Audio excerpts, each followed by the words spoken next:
O PT está contra a CPI da pandemia porque isso pode prejudicar a eleição do Lula. Ah, isso é papo de cirista! Não. O próprio Brasil 247, um blog ligado ao lulopetismo, é quem afirma isso. Na verdade, o Brasil 247 está replicando um artigo do César Fonseca, que é repórter de política e economia e editor do site Independência Sul-Americana. E eu gostaria de refletir um pouco a respeito desse artigo, porque eu acredito que ele é exemplar daquilo que nós sempre falamos. O PT precisa fazer autocrítica. Aliás, não só o PT, toda a esquerda brasileira.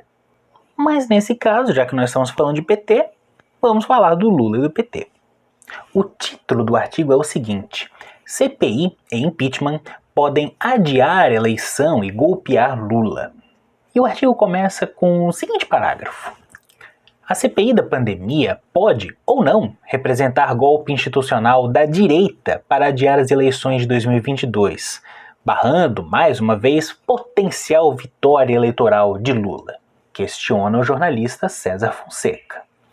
As pesquisas eleitorais preliminares dão um candidato do PT de barbada diante do caos sanitário que a administração bolsonarista produziu, calculadamente. Com a sua política negacionista de desconsiderar a realidade para acreditar na fantasia. Fantasiar a realidade é uma das artimanhas políticas dos fascistas. Elegem a mentira como verdade retórica repetitiva de uma comunicação manipuladora, etc. Aqui muito provavelmente fazendo alusão àquela máxima do Goebbels de que a mentira repetida 1000 vezes torna-se verdade.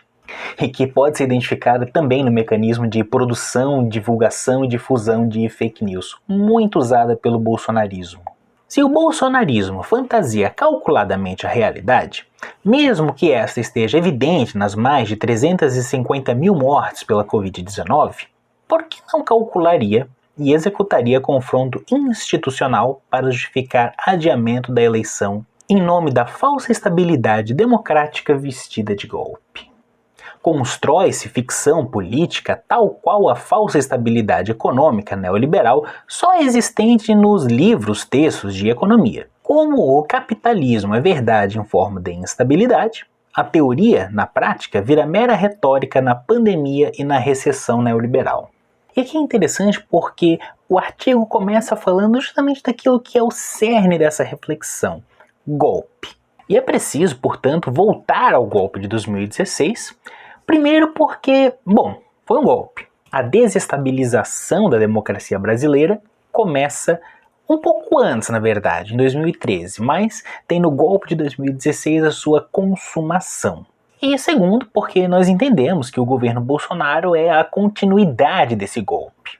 Assim como, na década de 60, o AI-5 foi a continuação ou o aprofundamento do golpe de 64. Guardadas as devidas proporções. Mas, já que esse povo gosta tanto de AI-5, serve a comparação. Agora, o problema é quando isso se centra na questão em torno do PT e particularmente do Lula. De acordo com o articulista, a CPI já é uma forma de cobrar antecipadamente o Bolsonaro pelos seus erros durante a pandemia. Eu usaria um termo melhor: crimes. Cita a questão em torno da conversa vazada pelo senador Cajuru e pontua que ameaça uma crise institucional que melaria a CPI e alteraria o calendário eleitoral. E é aqui que começa o problema. Segundo o articulista, isso novamente adiaria a disputa com Lula em 2022, assim como em 2018. Só que em 2018 a artimanha usada foi a Operação Lava Jato, que agora está completamente desmoralizada. E aí o articulista se pergunta, e agora qual será a artimanha utilizada? Seria ou não ensaio geral de mais uma primavera golpista de guerra híbrida?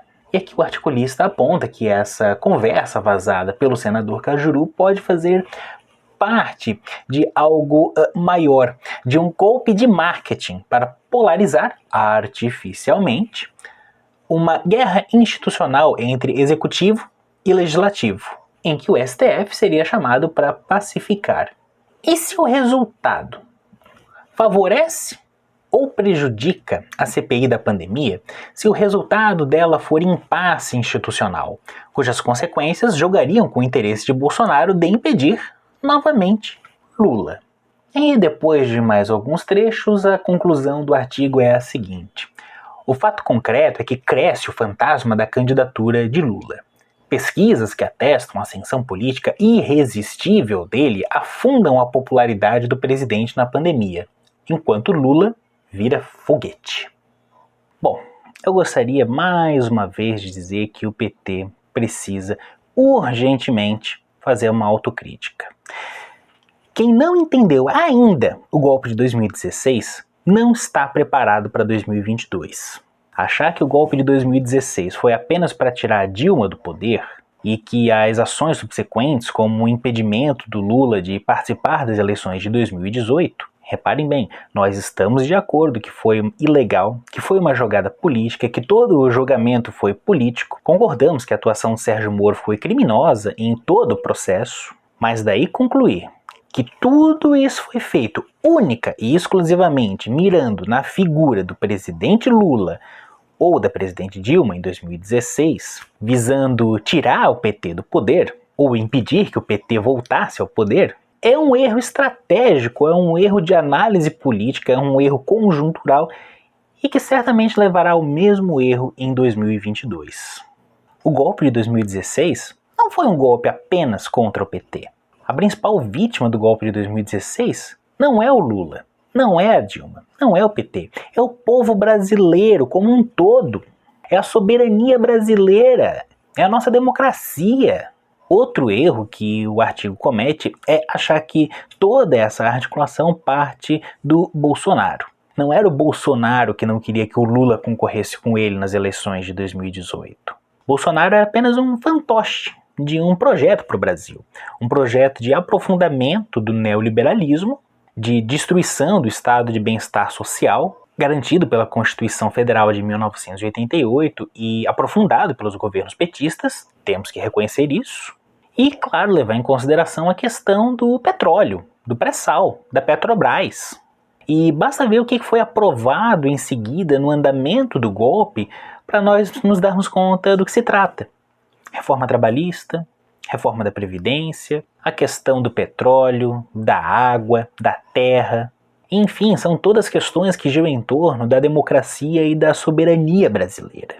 E que conta, mais uma vez, com a atuação dos mesmos agentes políticos que, na década de 60, produziram um movimento que destituiu o presidente João Goulart em 1º de abril de 1964, e ligados também aos mesmos agentes internacionais. Guardadas as devidas proporções e, claro, atualizada com a questão da guerra híbrida, do lawfare e todas essas outras coisas. Que a gente pode conversar mais e aprofundar em outros vídeos, mas o meu ponto aqui é o seguinte: esse artigo é um exemplo da narrativa muito usada pelo PT de que o golpe de 2016 foi apenas para tirar o PT do poder, que teria sido aprofundado em 2018 com o impedimento da candidatura do Lula. E nós acreditamos que essa narrativa é insuficiente para compreender tudo o que estava em jogo. Não apenas no impeachment da Dilma, mas o golpe começa a ser gestado muito antes, em 2013. E o principal erro dessa narrativa é que ela segue justamente o roteiro dos golpistas, de que era preciso tirar o PT, de que era preciso tirar a Dilma, que a Dilma é incompetente, que o PT era um partido de ladrões, que o PT é uma quadrilha de criminosos. E eu não concordo com a narrativa dos golpistas. Podemos ter críticas ao PT, podemos ter críticas aos governos Lula, aos governos Dilma, mas não as mesmas que os golpistas, né? E é por essas e outras que eu insisto que é preciso fazer autocrítica.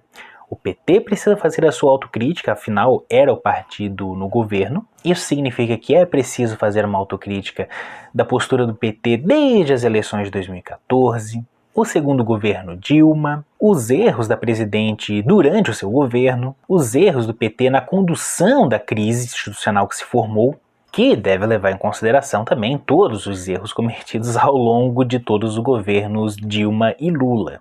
E é aí que eu digo que toda a esquerda precisa fazer uma autocrítica. Como já falamos aqui em outros vídeos, o discurso antipetista não bate apenas no PT, não bate apenas no Lula, apenas na Dilma. Bate no Ciro, no Boulos, no Freixo, na Marina, no PDT, no PCdoB, no PSB, na Rede, em toda a esquerda. Até mesmo na esquerda que não quer parecer esquerda. E é por isso que nós defendemos um projeto nacional de desenvolvimento que se contraponha a esse projeto de destruição nacional, a esse aprofundamento da agenda neoliberal colocada em marcha pelo governo Bolsonaro, mas que tudo isso deve começar de algum ponto. E esse ponto é o impeachment.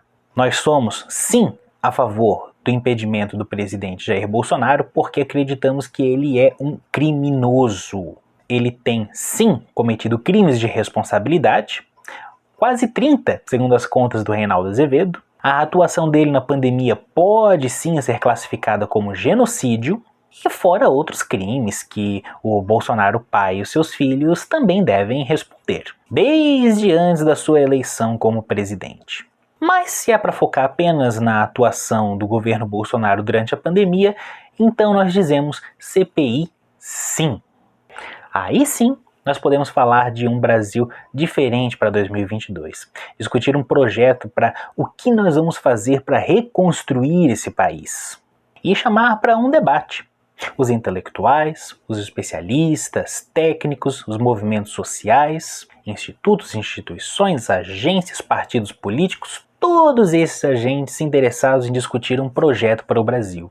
Um projeto nacional de desenvolvimento.